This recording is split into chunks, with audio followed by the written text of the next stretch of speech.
కోటి దీపోత్సవానికి విచ్చేసిన అశేష భక్త జనవాహిని అందరికి కూడా ముందుగా నా హృదయపూర్వకమైనటువంటి నమస్కారాలు. తెలంగాణ రాజధాని హైదరాబాదులో ఇంతటి అద్భుత కార్యక్రమాన్ని నిర్వహిస్తున్న Rachana television private limited chairman Shri Narendra Chowdary గారికి, రమాదేవి దంపతులకు నా ప్రత్యేక అభినందనలు. తెలంగాణ అనే పదానికి అనేక నిర్వచనాలు ఉన్నప్పటికీ త్రిలింగ దేశం అనే పదమే తెలంగాణకు మూలమని పెద్దలందరూ చెప్తూ ఉంటారు.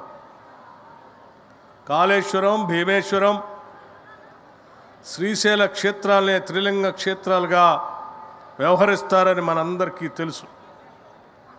ఈ మూడింటిలో శ్రీశైల మల్లికార్జునుడు మన పొరుగునే ఉండటం, కాళేశ్వర క్షేత్రం మన తెలంగాణలో ఉండటం మనందరి అదృష్టం. తెలంగాణలో మొదటి నుంచి శైవానికి విశేష ప్రాధాన్యత ఉన్నది. మన గడ్డను ఏలిన కాకతీయులు కూడా శైవులే. వారు ఎన్నో అద్భుత శివాలయాలను నిర్మించారు. శైవానికి చిరునామాగా నిలిచే మన తెలంగాణలో వేములవాడ, కాళేశ్వరం, కీసరగుట్ట, జరాసంగం, వరంగల్ వేయి స్తంభాల ఆలయం, పాలంపేట రామప్ప ఆలయం, కొమరవెల్లి మల్లన్న, ఆయలవోలు మల్లికార్జునుడు, పాలకుర్తి సోమేశ్వర ఆలయం, ఆలంపురం బాలబ్రహ్మేశ్వరుడు, పానగల్లు ఛాయ సోమేశ్వరుడు, సారంగాపూర్ దుబ్బ రాజేశ్వర స్వామి, నిజామాబాద్ నీలకంఠేశ్వరుడు, ఇలా చెప్పుకుంటూ పోతే తెలంగాణలోని అడుగడుగున అనేక శైవ క్షేత్రాలు దర్శనమిస్తాయి. ఈ క్షేత్రాలన్నింటినీ శతాబ్దాల నాటివి. మహాదేవుడు కొలువుదీరిన నేల ఇది. శైవ సిద్ధాంతాన్ని విశ్వవ్యాప్తం చేసిన బసవేశ్వరుడు మార్గాన్ని ఇప్పటికీ తెలంగాణలోని ప్రజలు అనుసరిస్తున్నారు. కుల మతాలు లేని సమాజాన్ని శైవం చాటింది. అందుకే తెలంగాణలోని శైవ సాంప్రదాయం అంతర్భాగమైంది. కార్తీక మాసం అంటేనే పరమ పవిత్ర మాసం.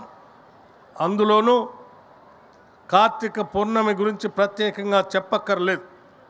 ఈ రోజున ప్రతి ఆలయం, ఇల్లు దీపకాంతులతో మెరిసిపోతున్నాయి. ఇటువంటి పరమ పవిత్ర పుణ్యదనాన నేను ఈ కోటి దీపోత్సవానికి విచ్చేయటం నా అదృష్టంగా భావిస్తూ ఉన్నాను. ఈ ప్రాంగణాన్ని చూస్తూ ఉంటే వారణాసిలో ఉన్నాననేటువంటి భావం అనిపించక మానదు. మరోవైపు అరుణాచలేశ్వరుని కళ్యాణోత్సవ దర్శనంతో కార్తీక పౌర్ణమి సంపూర్ణ ఫలం మనందరికీ దక్కింది. ఇంతటి మహత్తర కార్యక్రమాన్ని పుష్కర కాలంగా నిర్వహిస్తున్నందుకు నరేంద్ర చౌదరి దంపతులకు మరోమారి నా హృదయపూర్వకమైనటువంటి అభినందనలు తెలియజేస్తున్నాను. ఇప్పటిదాకా దాదాపు 200 కళ్యాణాలు ఈ వేదికపై జరిగాయి. 200 కళ్యాణం జరగటం ఎంతో విశేషం. కొన్ని లక్షల మంది భక్తులు ప్రత్యక్షంగా పాల్గొంటే కొన్ని కోట్ల మంది భక్తులు టీవీల ముందు భక్తి టీవీ కోటి దీపోత్సవాన్ని వీక్షిస్తున్నారు. ప్రమిదలు, నూనె, ఒత్తులు తదితర పూజా సామాగ్రి అన్నీ ఇచ్చి పూజలు చేయించడం ఎంతో విశేషం. కోటి దీపోత్సవానికి రాని ప్రవచనకర్త లేడు, దీవెనలు అందించని పీఠాధిపతి లేడంటే అతిశయోక్తి కాదు. శృంగేరి జగద్గురు భారతీ తీర్థ మహాస్వామివారు, కంచి జగద్గురు విజేంద్ర సరస్వతి స్వామివారు, Art of Living Ravishankar Guruji, Isha Foundation Jaggu Vasudev వంటి ఎందరో గురుమూర్తులు ఈ కార్యక్రమంలో పాల్గొన్నారు. అన్ని దేవాలయాల కళ్యాణమూర్తులు ఇక్కడ కొలువుదీరి ఉంటారు. ఇక అన్ని ప్రాంతాల కళాకారులు ప్రదర్శనలు ఇవ్వటం ఎంతో విశేషం. నిజం చెప్పాలంటే ఇది నేత్రానందభరితమైన వేడుక. మీరంతా అయోధ్య దీపావళి టీవీల్లోనూ సామాజిక మాధ్యమంలోనూ చూసి ఉంటారు. నాకైతే ఇది అంతకు మించిన వేడుకగా కనిపిస్తుంది. ప్రజలను ధర్మం వైపు తీసుకెళ్తుంది ఈ కోటి దీపోత్సవం. ప్రతి ఒక్కరిలో ఆధ్యాత్మిక భావనలను సుసంపన్నం చేస్తుంది. కోటి దీపోత్సవం స్ఫూర్తితో నేడు దేశమంతటా దీపోత్సవాలు జరుగుతున్నాయి. ఆ స్ఫూర్తితోనే నేడు తెలంగాణలోని ఆలయాల్లో దీపోత్సవాలు నిర్వహిస్తున్నాం. ఈ సందర్భంగా ఆలయాల దీపోత్సవాల నిర్వహణకు ప్రత్యేక నిధులు కేటాయిస్తున్నాం. ఈ కోటి దీపోత్సవానికి పూర్తి సహాయ సహకారాలు అందిస్తాము కూడా. అంతేకాదు, ఈ కోటి దీపోత్సవం ఏటా ఇలాగే జరగాలని, ఈ ఉత్సవాన్ని గత ప్రభుత్వాలు ఎన్నోసార్లు రాష్ట్ర ప్రభుత్వ ఉత్సవాలుగా నిర్వహిస్తామని వీటిని పేర్కొన్న ఆచరణలో చేసిందేమీ లేదు. దీన్ని మా కాంగ్రెస్ ప్రభుత్వం రాష్ట్ర ప్రభుత్వ ఉత్సవంగా చేస్తూ దేశమంతా కార్తీక మాసం అంటే మన హైదరాబాదు వైపే చూడాలి. ఆ పరమేశ్వరుడి అనుగ్రహం మనందరిపైన ఉండాలి.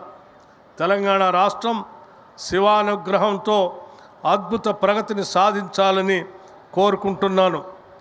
ఓం నమ శివాయ. హర హర మహాదేవ. ఓం నమ శివాయ.